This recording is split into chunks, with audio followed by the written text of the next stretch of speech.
Quantas e quantas pessoas não anseiam preencher o seu coração de amor, viver uma história a dois que vale a pena?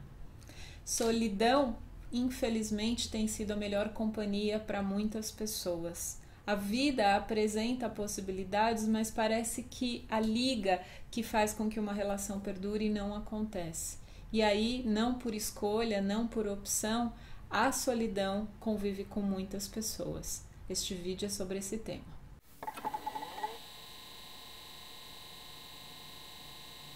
Em suas lembranças de infância, ela se reconhece uma menina bem quietinha, tímida e que adorava brincar de desenhar na folha de papel em branco tudo aquilo que fazia parte do seu mundo imaginário.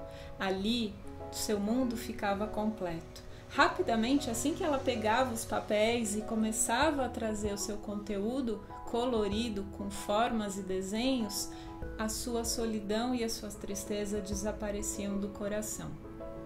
Tempo passou, a menina virou mulher, tornou-se professora, viaja para lá e para cá, aprendeu muito sobre a vida, sobre a fazer e cuidar de si sozinha.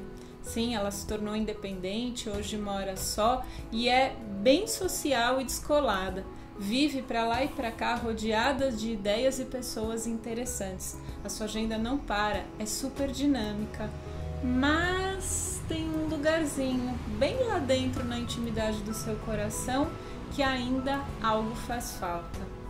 Ela já tentou preencher isso de muitas e muitas maneiras. Cursos e mais cursos, projetos sociais, viagens para lá e para cá, inventou de fazer aulas de culinária, aulas de dança, foi desenvolver projetos autorais, viajou muito, mas o sonho ainda persiste. Lá dentro, no vazio do seu coração, há um anseio de preencher este lugar com um grande amor. Talvez um príncipe, talvez um homem real.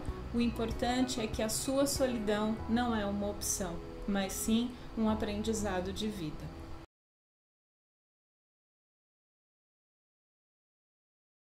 Essa história que eu compartilhei, ela simboliza uma realidade que muitas e muitas pessoas vivem.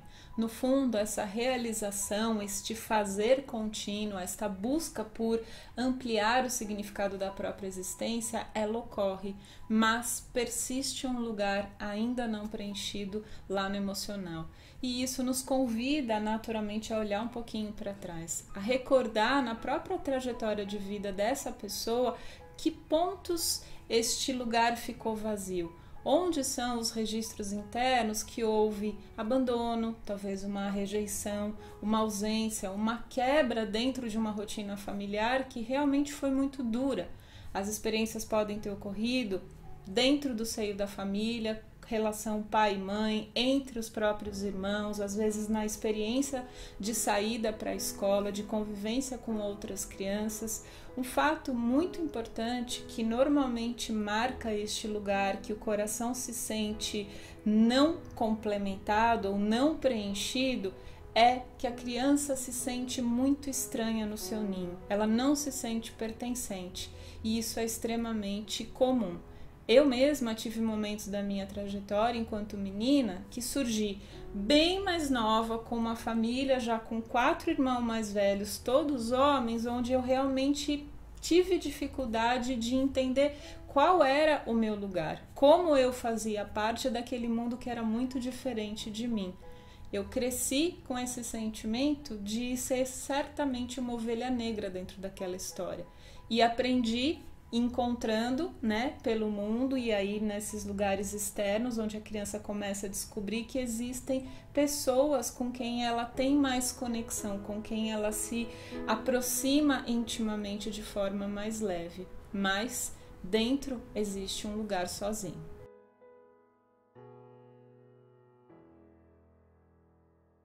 Cada pessoa vai lidar com a frustração de uma maneira diferente. E a criança, esse serzinho ainda em miniatura, ela vai percebendo quais são os códigos desse ambiente familiar do qual ela é parte.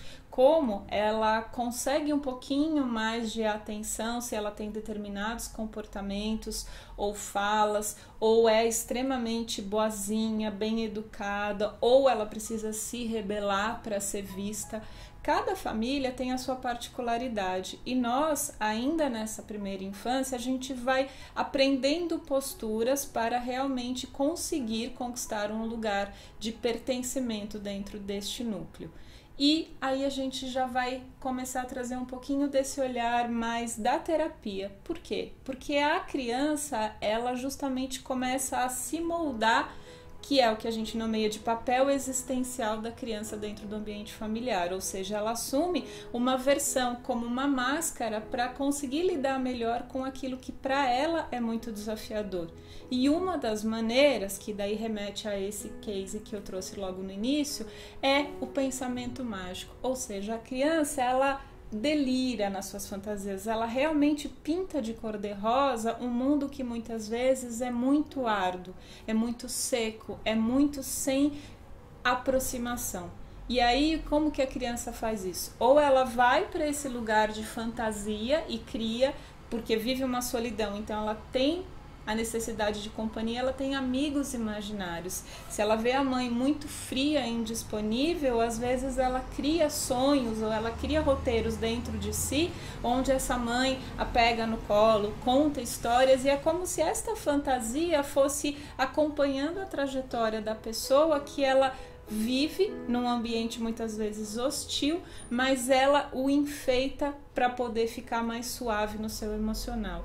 Isso se torna disfuncional na medida em que a pessoa de criança projeta isso para a vida adulta e faz a mesma maneira de olhar para as situações. Então, às vezes, ela está num relacionamento abusivo e ela se auto-engana, imaginando este homem ainda como um príncipe, ainda como um diamante que não se revelou plenamente. Às vezes, ela está em situações muito desconfortáveis e, mesmo assim, ela consegue ver aquele ponto cor-de-rosa da situação. Ou, mais ainda, um terceiro lugar que é muito comum a gente perceber esse pensamento fugaz. Tudo é quase inacessível, né? Então eu me encanto por aquele ator, por aquele astro, por aquela coisa que eu sei que nunca vai permanecer. Eu posso me tornar a fã número 1, ter até uma aproximação com essa pessoa, mas eu sei que eu sou uma nuvem passageira. Então o que isso remete? Sempre eu vou voltar para o lugar do vazio. E esse pensamento mágico que de uma certa forma alivia o desconforto da hostilidade da experiência, ele é sim uma camada que encobre um lugar preciso de olhar, que é justamente um lugar de solidão, um lugar de sofrimento e um lugar que ficou desprotegido e mal cuidado pela essa criança. E quando a gente toma consciência de que a gente está com este filtro para a própria realidade, que isso está precisando ser corrigido, ou seja, isso está disfuncional para mim mesma, a terapia pode te ajudar. E aí, nesse momento em que este reencontro com a sua criança pode ser uma experiência terapêutica muito importante e muito transformadora. Por quê? Esses mecanismos servem como defesa e proteção.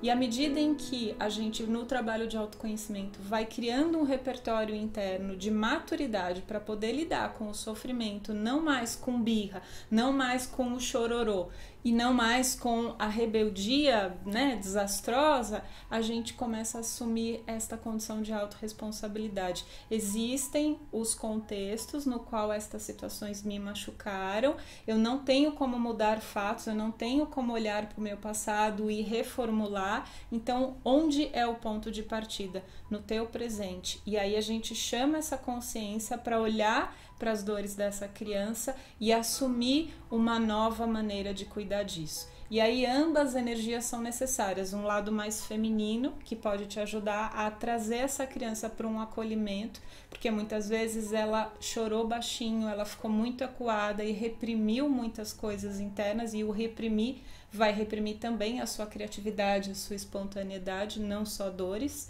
E do outro aspecto, uma energia também masculina, que é muitas vezes necessária para colocar um ponto final nessa história, para pôr um limite para essa criança de que este jeito de reagir perante a vida, ele não cabe mais, isso é do passado.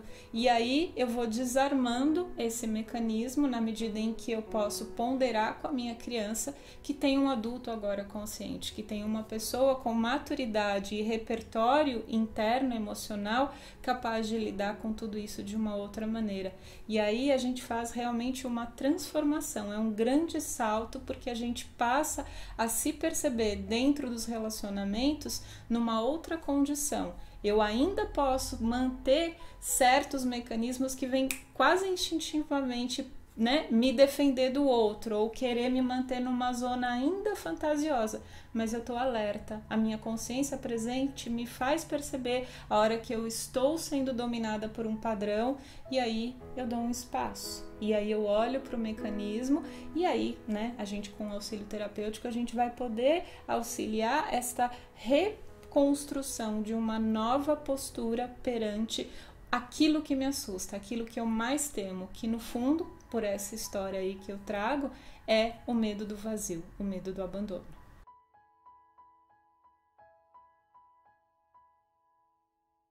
Como terapeuta sistêmica, um aprendizado essencial é reconhecer que tudo aquilo que nós rejeitamos ou que o contexto familiar onde a gente cresceu tentou evitar, excluir ou viveu de uma forma muito mal resolvida, isso segue conosco pela vida. É como um peso que caminha conosco, é um fardo que a gente herda, e mesmo conscientemente a gente não querendo repetir padrões, não querendo reviver dores, enquanto a gente quer lutar contra, a gente está chamando situações, pessoas e contextos que essa mesma experiência vai se dar. E como que a gente transforma isso? A gente transforma abrindo um espaço no coração. A gente precisa incluir aquilo que é o mais desafiador, sabe? Aquele fantasma, aquele monstro que a criança mais temeu viver. Este medo é infantil. O consciente adulto pode olhar da mesma forma para esse monstro e dizer: eu vejo que você está aí, você faz parte dessa história. Eu tentei muito tempo ir contra você. Eu fiz muitas coisas para tentar te eliminar. E hoje eu assumo que o seu lugar também é importante para mim. Quando eu saio dessa dinâmica da luta, eu começo a criar um espaço possível de tolerância e convivência. E imediatamente aquela aura tão assustadora, ela vai desmanchando. Por quê? Eu venho para compaixão, eu venho para empatia. Então eu sinto o quanto é difícil esse lugar de solidão. E aí eu começo a incluir que a solidão também ela é viva dentro de mim. E eu vejo solidão em muitas pessoas, então eu começo a conectar e reconhecer que a solidão faz parte da vida, que relacionamentos não correspondidos também são parte da vida. Não existem apenas histórias bonitas com finais cor-de-rosa, existem muitas histórias duras, muitas histórias trágicas e corações partidos. E mais uma coisa ainda, quando eu incluo que a relação não é o único alicerce onde eu posso manifestar a minha felicidade, eu estou começando a criar uma amplitude de olhar para a vida, onde eu posso me sentir realizada muito além de ter um companheiro a caminhar comigo na vida. Se ele estiver, muito que bem, mas eu não crio esta condição de exigência para mim mesma, de que só serei completa se eu tiver um companheiro. Então isso começa a me mobilizar para ampliar os lugares onde eu já estou plena, onde eu já estou me sentindo satisfeita, e pode ser que à medida em que eu tiro o foco da ausência, naturalmente eu me torne uma pessoa mais atraente e né? Se for da ordem maior, de repente surge espontaneamente alguém e vem sem esforço, e vem porque a felicidade que você já consegue reconhecer na tua própria história, ela sim te torna mais brilhante, ela sim te torna mais, sabe, com vontade de dividir, compartilhar mais. Você sai da escassez e você passa a trazer mais abundância. Então eu queria deixar essa reflexão, eu trouxe esse personagem para ilustrar, porque eu acredito que muitas pessoas vivem esse mesmo tipo de lugar vazio e a gente pode trazer uma consciência e cuidar disso de uma forma melhor. Eu agradeço pela sua atenção, deixa aí seus comentários, curta se você achou bacana essa informação e seguimos em sintonia. Até!